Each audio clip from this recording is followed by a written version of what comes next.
नमस्कार दोस्तों, welcome to our channel Civil logical.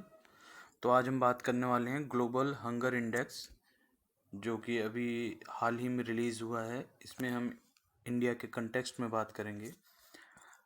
इसमें इंडिया की रैंक को 107 दी गई है आउट ऑफ 121 कंट्रीज़ में। इसको आपको इम्पॉर्टेंट मार्क कर लेना है बिकॉज ये प्रीलिम्स के लिए बहुत इम्पॉर्टेंट है।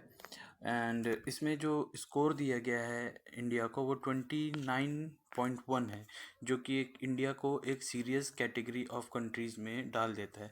इसमें आपको मैं बता दूं, अगर ज़ीरो की तरफ जा रहा है तो ये इसका मतलब है ये बेटर कंट्रीज़ हैं। एंड जैसे जैसे 100 की तरफ जाएगा ये इसका मतलब ये है कि ये वर्स्ट परफॉर्मिंग कंट्रीज़ हैं। सो ये जो ग्लोबल हंगर इंडेक्स है वो पूरे वर्ल्ड में, मतलब आप कह लें तो globally, regionally and national level पे हंगर का एक इंडेक्स क्रिएट करता है। एंड इस इंडेक्स को क्रिएट करने के लिए वो 4 इंडिकेटर्स यूज़ करता है, जिसमें है अंडर नरिशमेंट। अंडर नरिशमेंट मतलब ये है जो एक बच्चा है उस पॉपुलेशन में जो एक बच्चा है उसको इनसफिशिएंट कैलोरी इनटेक मिल रहा है। मतलब खाना मिल सकता है बट होता है ना कि बैलेंस डाइट, उस खाने में सारी कैलोरीज हैं कि नहीं, उसमें अगर कमी है तो वो अंडर नरिशमेंट की कैटेगरी में आएगा। दूसरा होता है चाइल्ड वेस्टिंग। ये वेट के रिलेटेड होता है कि उसके एज, जो 5 इयर्स का एक बच्चा है उसका एज के हिसाब से उसका वेट अगर है तब तो ठीक है, लेकिन अगर उससे कम है तब उसको एक्यूट अंडर न्यूट्रिशन में कहा जाता है। एंड उसके बाद है चाइल्ड स्टंटिंग। ये हाइट के रिलेटेड है कि उसके एज के हिसाब से अगर हाइट सही है कि नहीं है, अगर नहीं है तो उसको हम क्रोनिक अंडर न्यूट्रिशन की कैटेगरी में डालते हैं। And the fourth is child mortality. इसका मतलब ये है कि एक जो बच्चा है वो 5 इयर्स के पहले ही उसकी डेथ हो जाए। इट मीन्स अनफॉर्चुनेटली वो अपना 5th बर्थडे नहीं देख सकता।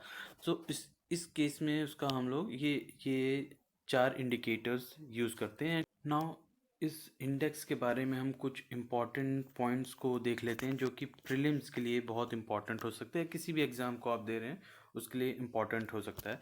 तो सबसे पहला इसमें इम्पॉर्टेंट ये है कि ये जो GHI है उसको यूरोपियन एक NGO है, इनफैक्ट 2 NGO हैं जो उसको मिल के बनाते हैं।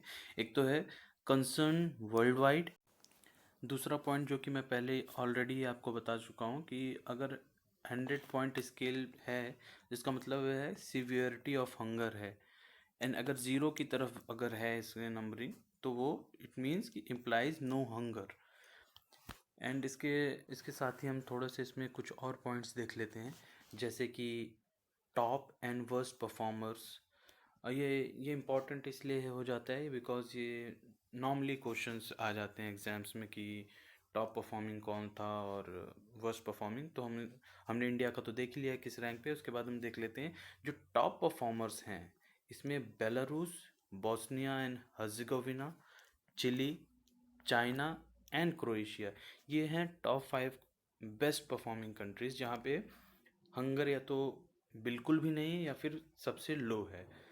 इसके बाद आता है वर्स्ट परफॉर्मर्स, जिसमें मोस्टली एशिया और अफ्रीका कॉन्टिनेंट की ही कंट्रीज़ होते हैं, जैसे कि Chad, Democratic Republic of Congo, Madagascar, Central African Republic and Yemen. So that's all for the day.